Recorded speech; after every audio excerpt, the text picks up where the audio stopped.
Hello students, तो कैसे हैं आप लोग। स्वागत है आप लोग का एक बार फिर से हमारे इस चैनल पे। एक बार फिर से हम लोग पढ़ने वाले हैं रसायन विज्ञान कक्षा 10वीं का, जिसमें हम लोगों ने पिछले वीडियो में पढ़ लिया था कि धातुओं के रासायनिक गुणधर्म कौन कौन से होते हैं और किस प्रकार से उनकी रासायनिक अभिक्रिया होती हैं। उम्मीद करता हूँ कि आप लोगों को वो वाली वीडियो पसंद आई होगी, आप लोग उसको अच्छे से क्या किए होंगे, समझे होंगे। ठीक है, आज हम लोग बात करेंगे अधातुओं के बारे में। तो अधातुओं के बारे में ये है कि हम क्या करेंगे, जब धातु और अधातु दोनों एक साथ पढ़ेंगे तो उसका जो कंसेप्ट होगा हमको आसानी से क्या हो जाएगा, क्लियर हो जाएगा।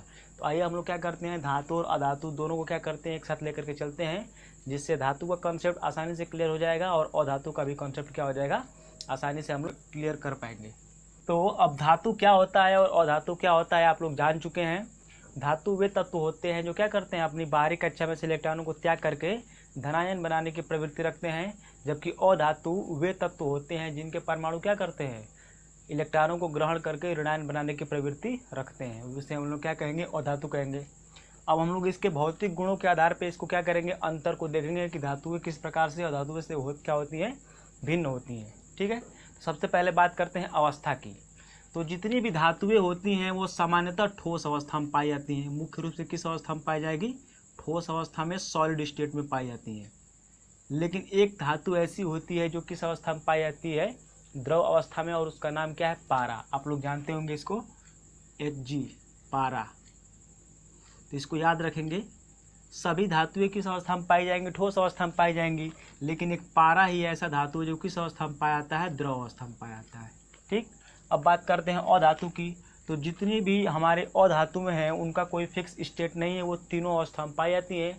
कोई अधातु ठोस अवस्था में मिल जाएगी, कोई अधातु द्रव अवस्था में मिल जाएगी, तो कोई गैस अवस्था में भी मिल जाएगी। तो ये तीनों अवस्था में पाए जाते हैं, ठोस, द्रव और गैस, तीनों स्टेट में पाए जाते हैं ये लोग। ठोस की बात करेंगे तो आप लोगों ने सल्फर का नाम सुना होगा। सल्फर, इसको क्या बोलते हैं, गंधक के नाम से भी जानते हैं, गंधक या फिर क्या, सल्फर। सल्फर ये किस अवस्था में पाया जाता है, ठोस अवस्था में। और एक अधातु होती है हमारी ब्रोमीन। ब्रोमीन जो होती है वो किस अवस्था में पाई जाती है, द्रव अवस्था में पाई जाती है। और गैसेस की बात करेंगे तो हमारा हाइड्रोजन क्या है, हाइड्रोजन गैस है, ऑक्सीजन गैस है, नाइट्रोजन गैस है, क्लोरीन गैस है। और जितनी भी हमारी क्या है, अक्रिय गैसें होती है, जैसे हीलियम, नियान, आर्गन, क्रिप्टॉन, जिनान, रेडान, ये सब के सब भी हमारी क्या होती हैं, अधातुएं होती हैं। तो ये सब हमारी किस अवस्था में पाई जाएंगी, गैस अवस्था में। ठीक है, तो हम लोगों ने क्या देख लिया, अवस्था को लेकर के देख लिया कि जो धातुएं होंगी वो अधातुओं से किस प्रकार से भिन्न होंगी। सभी धातुएं ठोस अवस्था में पाई जाएंगी, सिर्फ किसको छोड़ करके, पारा को छोड़ करके। ठीक है, लेकिन जो अधातुएं होती हैं वो ठोस अवस्था में मिल जाएंगी, द्रव अवस्था में भी मिल जाएंगी और गैस अवस्था में भी मिल जाएंगी। दूसरा हम लोग का टॉपिक हो जाएगा पारदर्शिता। पारदर्शिता का मतलब ये होगा कि जो हमारा मतलब धातु और अधातु दोनों है उसमें से प्रकाश की जो किरणें हैं वो आर पार निकल जाएंगी कि नहीं निकल पाएंगी। तो आप लोग फिजिक्स में पढ़े होंगे कि वे वस्तुएं, चाहे वे वस्तुएं जो क्या करती है, प्रकाश को अपने अंदर से आर पार निकल जाती है, मानो एक ओर से जा कर के प्रकाश दूसरी तरफ आसानी से निकल जाएगा, उसको क्या कहेंगे, पारदर्शी कहेंगे। तो उसी को लेकर के आप लोग क्या करेंगे, देखेंगे कि धातुएं क्या होती हैं, पारदर्शी होती हैं कि नहीं होती हैं। तो जितनी भी धातुएं होती हैं वो सब के सब अपारदर्शी होती हैं, अपारदर्शी। अपारदर्शी, अपारदर्शी होने का मतलब ये हुआ कि इसमें से प्रकाश की किरण जो होगी वो आर पार नहीं जा पाएगी। जैसे बात करते हैं लोहे की, लोहा हो गया, सोडियम हो गया, मैग्नीशियम हो गया, चांदी हो गया, ये सब के सब क्या, इसका जब हम एक मेटल ले लेंगे और मेटल का चादर ले करके और उसको इसके एक साइड से क्या करेंगे, प्रकाश की किरण को गुजारेंगे, तो वो प्रकाश की किरण दूसरी तरफ नहीं जा पाएगी। इसका मतलब ये हुआ कि ये क्या कर दे रहा है, प्रकाश को रोक दे रहा है। और प्रकाश को रोकने का मतलब ये हुआ कि वो कैसा हो गया, अपारदर्शी हो गया। ठीक है, अब बात करते हैं इसमें अधातु में। तो अधातु में होता है वो तीनों गुण पाया जाएगा। वो पारदर्शी भी हो जाएगा, पारदर्शी भी हो जाएगा, अपारदर्शी भी हो जाएगा और अल्प पारदर्शी भी। अल्प पारदर्शी नहीं, पारभासी बोलते हैं इसको, पारभासी। पारभासी का मतलब क्या हुआ कि वे पदार्थ जिसमें से क्या होती है, प्रकाश की कुछ किरणें तो आर पार चली जाती हैं लेकिन कुछ नहीं जा पाती हैं, उसे हम लोग क्या कहेंगे, उसे हम लोग क्या कहेंगे, पारभासी कहेंगे। और पारदर्शी क्या होता है कि वे पदार्थ जिसमें से प्रकाश की किरणें एक आर पार क्या होते हैं, निकल जाती हैं, वे पारदर्शी। और जिसमें से नहीं निकल पाएंगे वो क्या हो जाएंगे, अपारदर्शी। गैस कंडीशन में जो रहेंगे, जो गैसीय अवस्था में रहेगा वो सब के सब क्या होंगे, पारदर्शी होंगे। जो ठोस अवस्था में होंगे वो अपारदर्शी हो जाएंगे। और जो द्रव अवस्था में रहेंगे वो पारभासी भी हो जाएगा। और क्या हो जाएगा, पारदर्शी भी हो जाएगा। अब बात करते हैं गलनांक और घनत्व को लेकर के। गलनांक मतलब क्या, मेल्टिंग पॉइंट। मेल्टिंग पॉइंट मतलब क्या होता है, स्थिर दाब पर वह तापमान जिस पर किसी वस्तु को गर्म करने पर वह अपनी अवस्था ठोस अवस्था से बदलकर किस में जाने लगता है, द्रव अवस्था में। तो उसी ताप को हम लोग क्या बोलते हैं, उसका गलनांक बोलते हैं। ठीक है, तो गलनांक और डेंसिटी को लेकर के हम लोग क्या करेंगे, मेटल और नॉन मेटल के बारे में थोड़ा देखेंगे। तो जो हमारी धातुएं हैं, जितनी भी हमारी क्या हैं, धातुएं हैं, उनका जो गलनांक होता है और जो घनत्व होता है वो हाई होता है, उच्च होता है। उच्च, high melting point and density. उनका जो डेंसिटी होगा और जो मेल्टिंग पॉइंट होगा वो क्या होगा, हाई होगा। लेकिन कुछ ऐसे मेटल हैं जिसको छोड़ सकते हैं हम लोग, जैसे हमारा सोडियम हो गया और क्या हो गया, पोटेशियम हो गया। सोडियम और पोटेशियम को क्या कर देंगे, छोड़ देंगे। तो इसके अलावा जितने भी हमारे क्या हो जाएंगे, मेटल हो जाएंगे, उसका जो मेल्टिंग पॉइंट होगा और उसका जो डेंसिटी होगा वो क्या होगा, थोड़ा सा हाई लेवल का होगा। जैसे एक और होता है गैलियम की बात करते हैं, गैलियम। तो सोडियम, पोटेशियम और गैलियम, इनका जो मेल्टिंग पॉइंट है और जो डेंसिटी है वो थोड़ा सा लो रहेगा। लेकिन इनके अलावा बाकी जितने भी हमारे क्या होंगे, मेटल होंगे, उनका जो मेल्टिंग पॉइंट और जो डेंसिटी होगा वो क्या होगा, बहुत हाई होगा। ठीक है, अब इसमें बात करते हैं अधातु में। तो अधातु में हमारा क्या हो जाएगा कि इनका जो मेल्टिंग पॉइंट और डेंसिटी होगा वो क्या होगा, धातुओं की अपेक्षा थोड़ा सा क्या होगा, लो होगा। लो का मतलब क्या, निम्न, कम होगा। कहने का मतलब ये हुआ कि धातु को हमको क्या करना है, पिघलाना है, तो हमको अधिक ऊष्मा देनी पड़ेगी। इसका मतलब ये हुआ ना कि उसका गलनांक क्या है, बहुत अधिक है। और यदि हमारे पास कोई अधातु है, उसको हम लोग क्या करते हैं, सोच रहे हैं कि क्या कर दे, ठोस से किस में बदल दे, उसको द्रव में बदल दे। तो उसके लिए हमको क्या करना पड़ेगा, थोड़ा सा कम हीट देना पड़ेगा। कम हीट देने का मतलब ये हुआ कि उसका मेल्टिंग पॉइंट क्या है, लो है। ठीक है, तो इस तरह से हम लोग क्या कर सकते हैं कि अधातुओं के बारे में कहेंगे कि अधातुओं का जो गलनांक होता है और जो डेंसिटी होता है। अब डेंसिटी डिपेंड करता है किस पे, डेंसिटी को हम लोग ऐसे देख सकते हैं, क्या बोल सकते हैं, डेंसिटी बराबर होता है, डेंसिटी बराबर मास डिवाइडेड बाय वॉल्यूम। ठीक है, तो कहने का मतलब ये है कि जिसका डेंसिटी ज़्यादा होता है उसका भार ज़्यादा होगा, एकांक आयतन का भार क्या होगा, ज़्यादा होगा। और जिसका डेंसिटी कम होगा उसका एकांक आयतन का क्या होगा, भार कम होता है। ठीक है, तो यदि हम क्या करते हैं कि 1 सेंटीमीटर स्क्वायर या फिर कोई एक पैमाना मान करके, जैसे 1 सेंटीमीटर स्क्वायर का एक टुकड़ा लेना है हमको, 1 सेंटीमीटर स्क्वायर, तो इसकी चौड़ाई 1 सेंटीमीटर स्क्वायर नहीं, 1 मीटर क्यूब, 1 सेंटीमीटर क्यूब लेना है। आयतन का क्या करना है, एक हमको टुकड़ा लेना है धातु का, और 1 मीटर क्यूब आयतन का टुकड़ा लेना है किसका, अधातु का। इस तरह से क्या कर लेंगे, ले लेंगे। ठीक है, ये भी हमारा 1 सेंटीमीटर क्यूब है, सेंटीमीटर क्यूब मतलब इसकी लंबाई 1 सेंटीमीटर, चौड़ाई 1 सेंटीमीटर, और क्या जो इसकी ऊंचाई है ये भी हमारी 1 सेंटीमीटर ही होनी चाहिए। ये भी 1 सेंटीमीटर, ये भी 1 सेंटीमीटर और ये भी 1 सेंटीमीटर। इस तरह से ये 1 सेंटीमीटर, 1 सेंटीमीटर और ये भी क्या है, 1 सेंटीमीटर। ठीक है, तो यदि हम क्या करते हैं, किसी अधातु का इस तरह से क्यूब बनाते हैं और किसी धातु का इस तरह से क्यूब बना लेते हैं, और दोनों को क्या करेंगे, वेट करेंगे, तौलेंगे, तो इसका जो वेट होगा वो क्या होगा, ज़्यादा होगा, हाई होगा, मोर देन ऐसे बोल सकते हैं, चाहे ऐसे लिखें, बस हाई होगा, इसका हाई होगा और इसका क्या होगा, लो होगा। ठीक है, तो इसका हाई लो क्यों हो रहा है, डेंसिटी की वजह से। इसका डेंसिटी क्या है, ज़्यादा है, इसीलिए इसका जो भार होगा ज़्यादा होगा, और इसका डेंसिटी कम है, इसीलिए इसका जो भार है वो क्या होगा, कम होगा। तो इस तरह से हम लोग क्या कर सकते हैं, ये कह सकते हैं कि जो धातु होते हैं उनका जो गलनांक और क्वथनांक गलनांक और घनत्व क्या होता है, बहुत अधिक हाई होता है। और जो अधातु होते हैं उनका गलनांक और क्वथनांक क्या होता है, निम्न होता है, लो होता है। लेकिन धातुओं में कुछ ऐसे भी धातु हैं जिनका गलनांक क्वथनांक कम होता है। वो कौन कौन से, गैलियम है, सोडियम है और क्या है, पोटेशियम हो जाएगा। गैलियम हमारा एक ऐसा धातु है जिसको हम लोग क्या करेंगे, हाथ पर रखेंगे, तो हाथ पर रखने पर जैसे वो क्या हो जाए, बर्फ़ जैसे पिघल जाएगा। इसका मेल्टिंग पॉइंट बहुत कम होता है, लगभग 28 डिग्री सेल्सियस के आसपास। ठीक है, अगला क्राइटेरिया हम लोग का हो जाएगा चमक, शाइनिंग को लेकर के। जैसे हमारे पास क्या है, जो मेटल होता है उसको हम लोग क्या करेंगे, देखेंगे। जैसे हम आपके घरों में छड़ होगा, अब आप क्या कीजिए, छड़ को लेकर के रखिए आप अपने सामने, देखेंगे तो वो ब्लैक ब्लैक या भूरे रंग का दिखेगा आपको। लेकिन अब उसको क्या कीजिए, रेगमाल पेपर ले लीजिए। रेगमाल पेपर एक आता है, यदि आपके पास रेगमाल पेपर नहीं है तो छड़ को क्या कीजिए, छत पे ले आके करके या किसी दीवार पे क्या करिए, उसको रगड़िए। ठीक है, जब उसको रगड़ेंगे कम से कम 1 मिनट 2 मिनट या 5 मिनट तक जब उसको रगड़ेंगे तो उसके बाद आप लोग क्या देखेंगे कि वो चमकने लगेगा, एकदम वाइट तरीके का हो जाएगा और उसमें एक विशेष प्रकार की चमक आ जाएगी।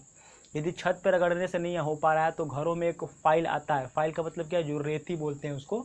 रेती से क्या करेंगे, जब उसको रगड़ेंगे तो रेती उसके ऊपर का जो लेयर होता है वो क्या करता है, हटाता है। और जब उसके लेयर को हटाएगा तो उस तरह से जो हमारा ओरिजिनल जो मेटल है वो दिखेगा।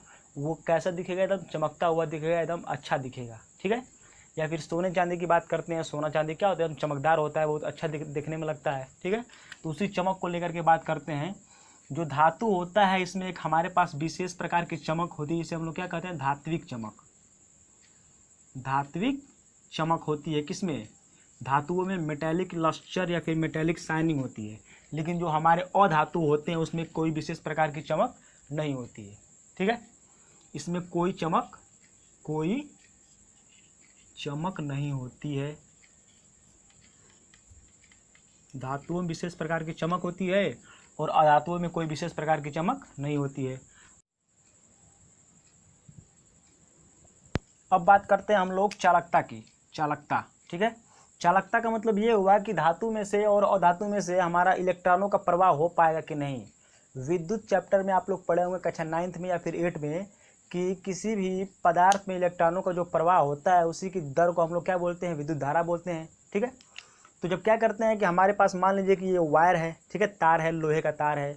अब इस लोहे के तार में क्या करेंगे, जब करंट हमारे पास कोई करंट फ्लो हो रहा है, इसमें समझिए, ऐसे समझिए कि हमारे पास मान लीजिए एक बल्ब है।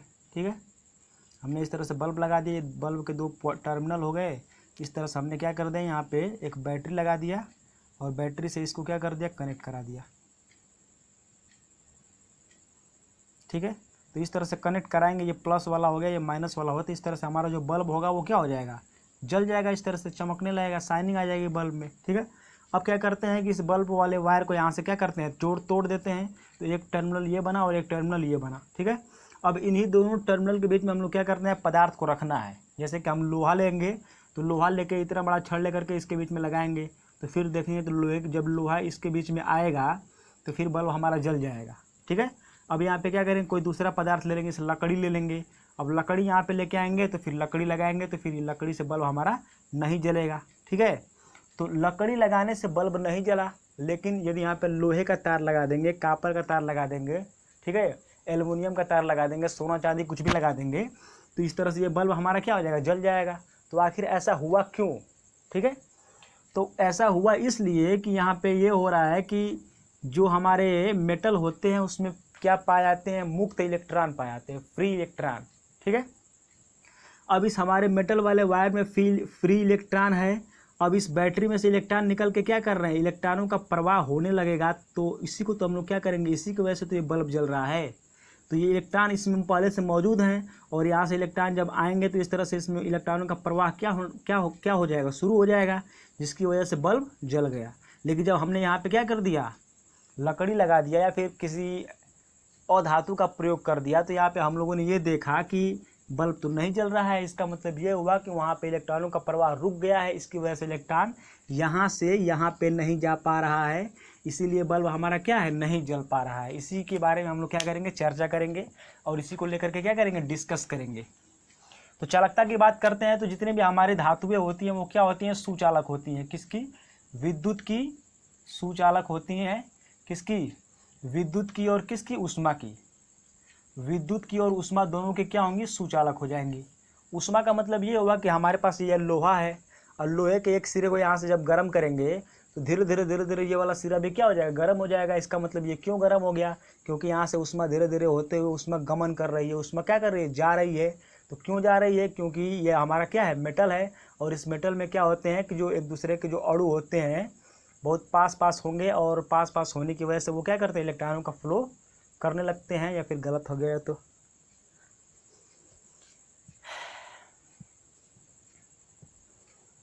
ठीक है। तो धातु हमारे क्या होती है, धातु सुचालक होती है, विद्युत और उष्मा दोनों की। ठीक है।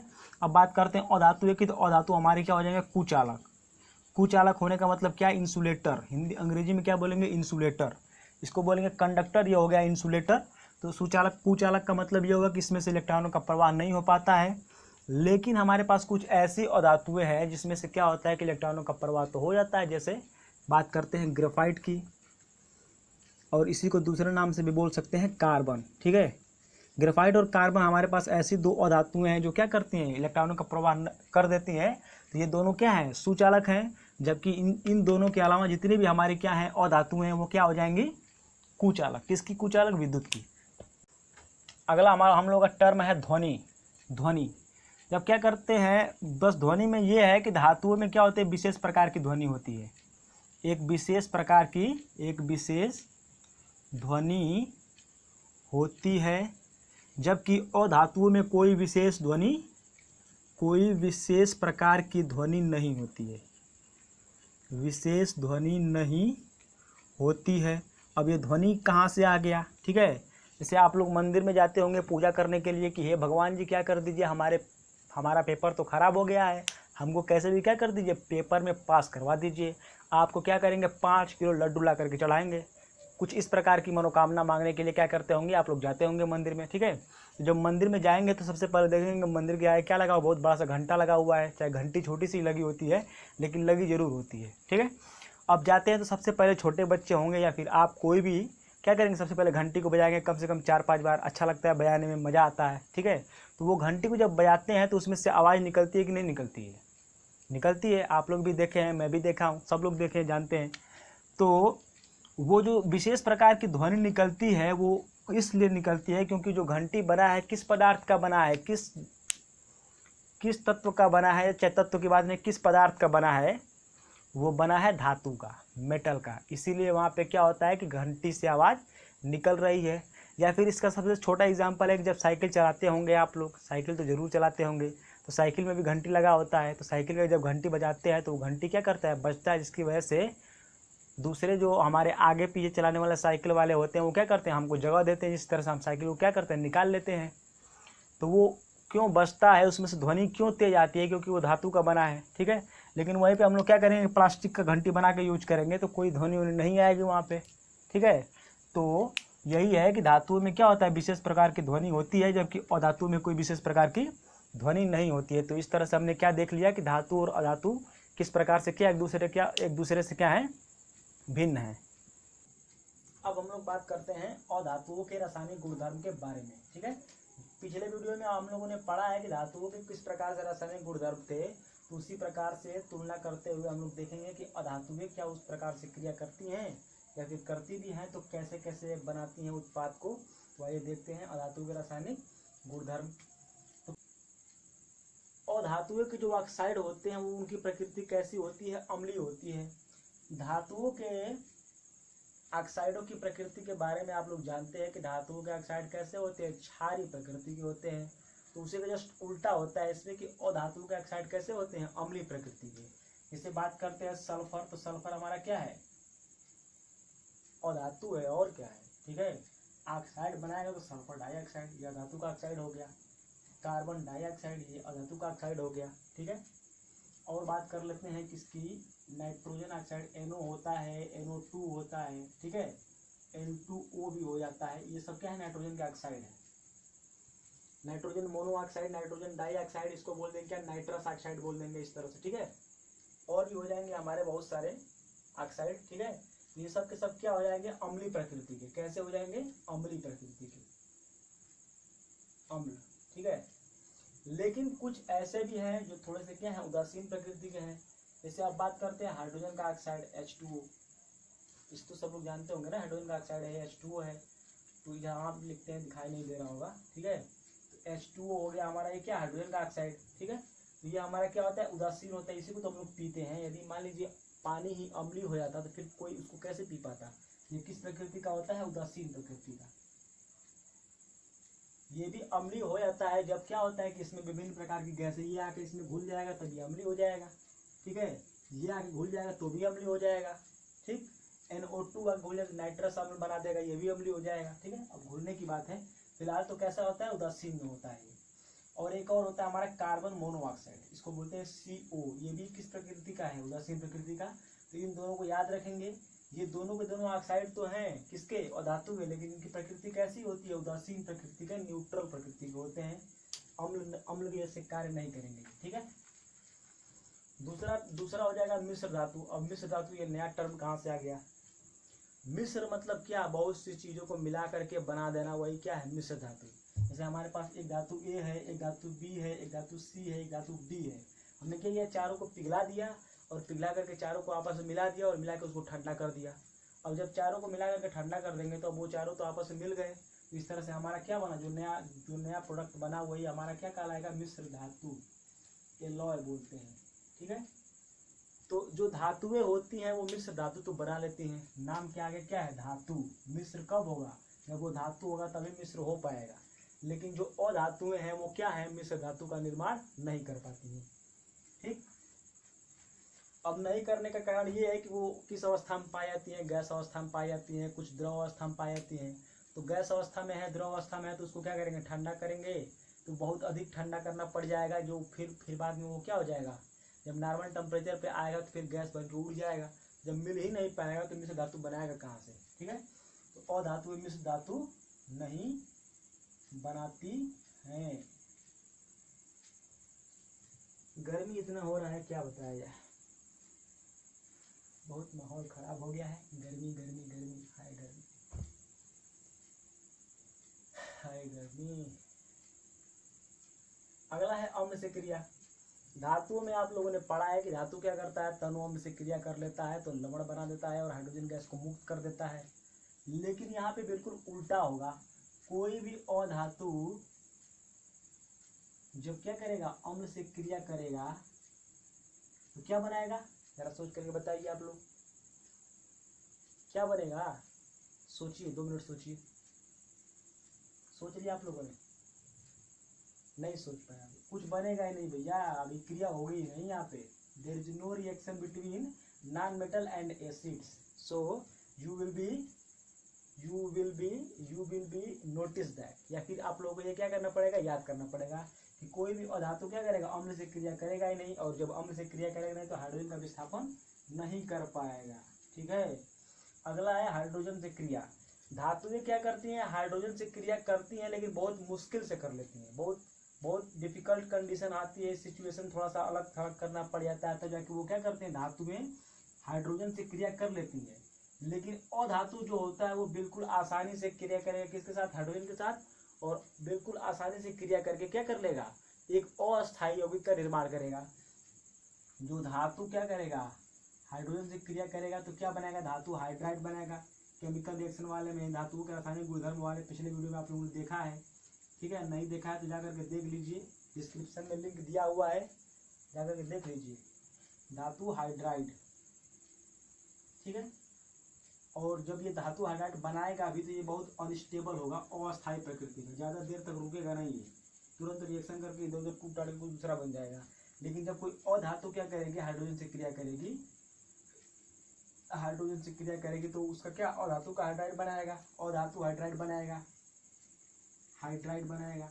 लेकिन ये क्या होगा? अस्थायी यौगिक होगा। अस्थायी मतलब ये आसानी से क्या करेगा? रुकेगा, रुक सकता है, कोई दूसरे पदार्थ में नहीं बदलेगा, ये अस्थायी यौगिक होगा। ठीक है। तो याद करेंगे इसको। अब एग्जाम्पल की बात कर लेते हैं। जैसे बात कर लेते हैं किसकी बात करें भैया? यहाँ पे बताइए कुछ आप लोग इसके बारे में।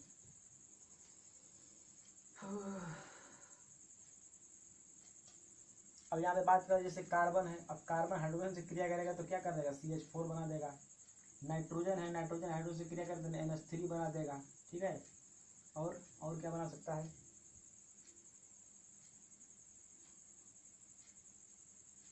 और हमारा हो जाएगा HCl हो जाएगा। ठीक है।